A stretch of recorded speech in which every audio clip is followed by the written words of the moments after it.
भगवान शिव जितने सरल हैं उतने ही रहस्यमयी भी हैं। उनका रहन सहन, खान पान, पहनावा और वेशभूषा अन्य देवताओं से एकदम अलग है। शास्त्रों में जहाँ हर देवता के वस्त्रों और आभूषणों का वर्णन मिलता है, वहीं भगवान शिव केवल हिरण की खाल और भस्म को ही धारण करते हैं। इस बात का साक्षी है मध्य प्रदेश स्थित धार्मिक स्थल उज्जैन में बना भगवान शिव का महाकालेश्वर मंदिर। यहाँ भगवान शिव के कई स्वरूपों की पूजा की जाती है, मगर यहाँ शिव जी के अघोरी रूप को सबसे ज्यादा महत्व दिया जाता है। जिस तरह साधु और संतों के शरीर में भस्म लिपटी रहती है, ठीक उसी तरह यहाँ पर भगवान शिव के शिवलिंग पर चिता की ताजी भस्म से आरती की जाती है और इसी से उनका श्रृंगार भी होता है। ऐसे में चलिए जानते हैं कि इस आरती का रहस्य क्या है।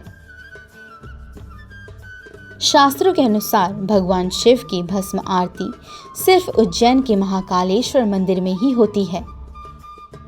यह आरती बेहद अलग ढंग से की जाती है। इस आरती को प्रातः 4 बजे किया जाता है। यह आरती चिता की ताजी राख से होती है।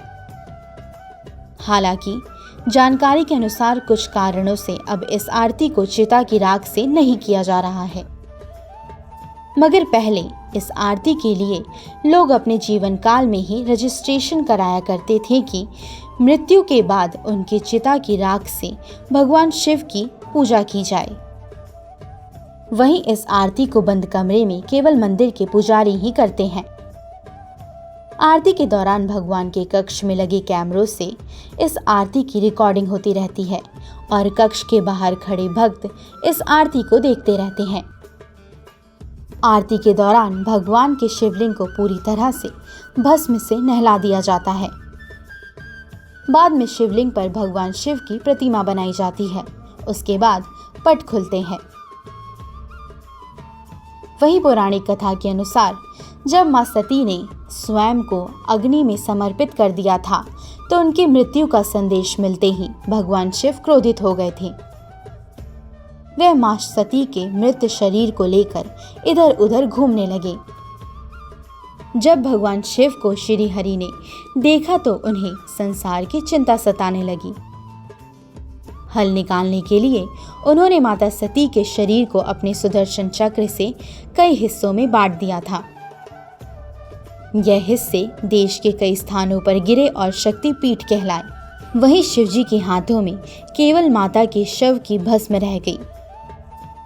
भगवान शिव को लगा कि कहीं वह मां सती को हमेशा के लिए ना खो दे, इसलिए उन्होंने उनकी शव की राख को अपने शरीर पर लगा लिया।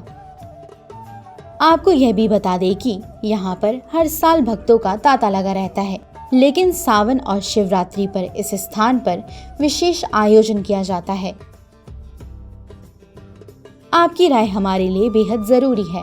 आपको यह वीडियो कैसी लगी हमें कमेंट में जरूर बताएं। आप हमारे संतवाणी चैनल को सब्सक्राइब करें, वीडियो को लाइक करें, शेयर करें।